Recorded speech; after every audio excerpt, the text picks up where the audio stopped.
This is a PodFast summary of Waveform's The Secret History of the Internet, discussing the unknown history behind the Internet we know today. Let's journey back to the year 1957. The tension of the Cold War was in the air like an unending echo, a chess game of power between the United States and the Soviet Union. It was in this volatile atmosphere that the Soviets made a bold move. They launched Sputnik, the world's first satellite, into the infinity of space. Like watching your competitor make a confident checkmate, this move sent shockwaves of panic through the heart of the United States. Imagine a bolt of lightning searing the sky, illuminating the night, an apt metaphor for the urgency and alarm that rippled through America. To match the USSR's audacious step, the US plunged into a whirlwind of technological investment. The result was the birth of DARPA, the Defense Advanced Research Projects Agency. Picture it as a Herculean figure, a powerhouse dedicated to advancing technology in the realms of missiles, satellites, and the final frontier, space. However, as NASA emerged as the public poster child of space technology, an agency filled with the thrill of moon landings and the drama of astronauts' endeavors, DARPA receded into the background. But it didn't disappear. Rather, it found a new focus, like a seed carried by the wind and finding fertile soil in a new location. This seed, DARPA's ambition and drive for technological progress, took root in universities across the country, sponsoring academic research. But as any great mind will tell you, intellectual prowess needs more than just wisdom and ideas. It needs the tools and resources to bring those ideas to life. Picture these university researchers as vast ships filled with potential and knowledge, sailing on the vast sea of innovation. But these vessels were navigating in isolation, lacking the necessary computing power to accelerate their voyage, and unable to communicate effectively with one another.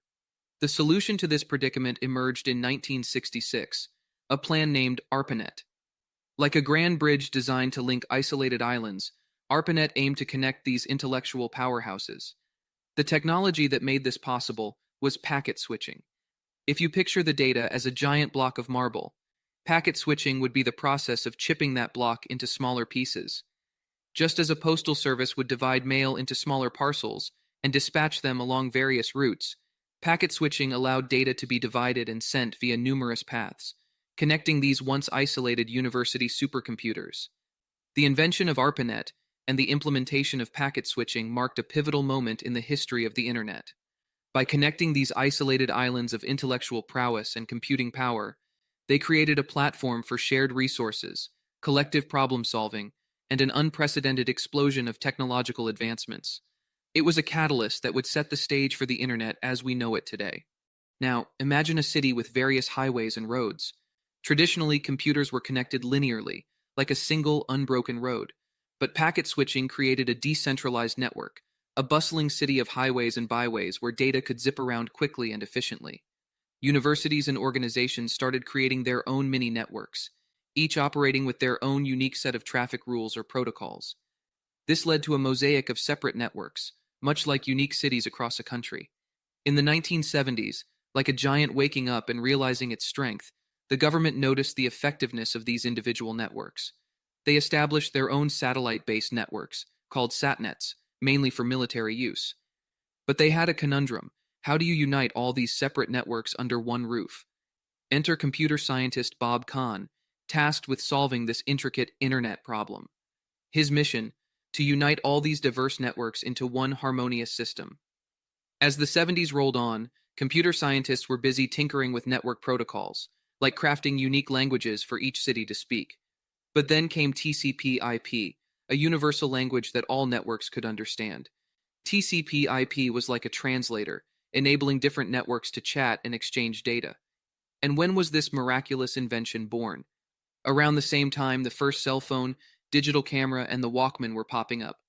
But having a universal language doesn't help if nobody speaks it, right? So by cutting off funding to those who resisted, the scientists ensured that TCP/IP was adopted everywhere. By January 1st, 1983, the whole ARPA network was speaking the same language. The internet was switched on, a newborn ready to grow and transform the world. One crucial step in this evolution was IP addresses.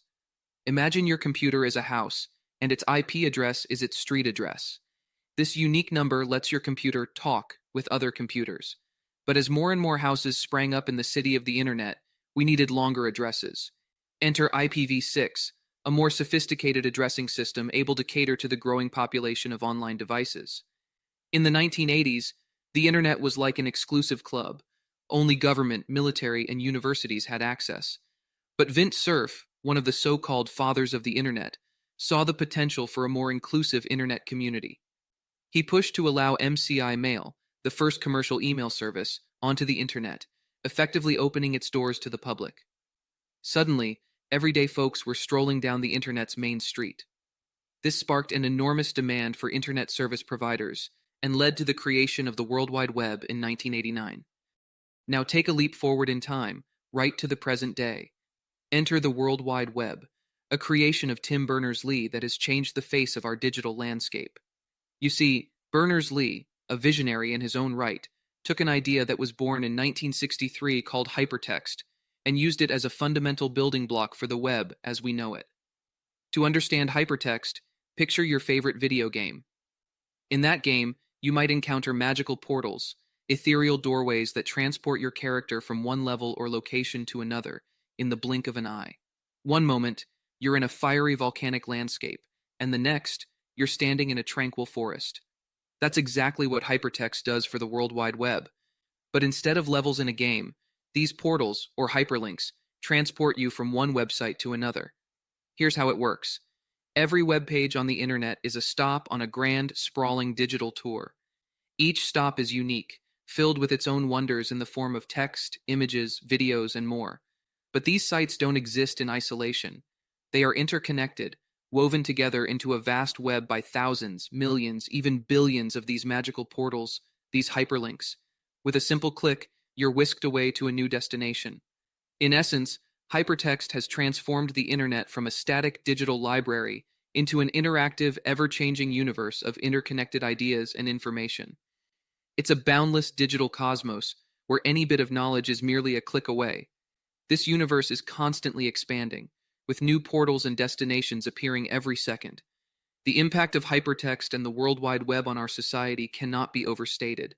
It has revolutionized how we access and share information, breaking down barriers and making knowledge available to anyone with an internet connection. It's given us the power to explore, learn, and connect like never before. From a student researching for a school project, to a doctor seeking the latest medical advancements, to a curious mind exploring new interests, the World Wide Web, with its intricate web of hypertext links, has made it all possible. Now, we're looking to the stars, literally, with the concept of an interplanetary internet. Given the vast distance between Earth and Mars, standard TCP protocols are too slow, like trying to make a phone call with 2 cans and a piece of string. Scientists have devised a new protocol suite and a mesh networking system to speed things up. Imagine strategic satellites positioned between Earth and Mars, relaying information like a cosmic game of Chinese whispers. Vint Cerf, ever the visionary, has been working on new protocols. Instead of the current system of dispatching data directly, he's exploring a store and forward method. Picture this. Data packages don't go directly from sender to recipient. Instead, they hop between nodes, like a parcel passed from hand to hand until it reaches its destination. As companies are launching more and more satellites into space, this approach could create a more efficient interplanetary backbone network. Imagine different internets for different planets, distinct yet connected, each a marvel of human ingenuity and collaboration. This is the secret history of the internet and the exciting future that awaits. Thank you for listening to this PodFast summary of Waveform's The Secret History of the Internet. If you enjoyed the content, please like and subscribe. See you next time.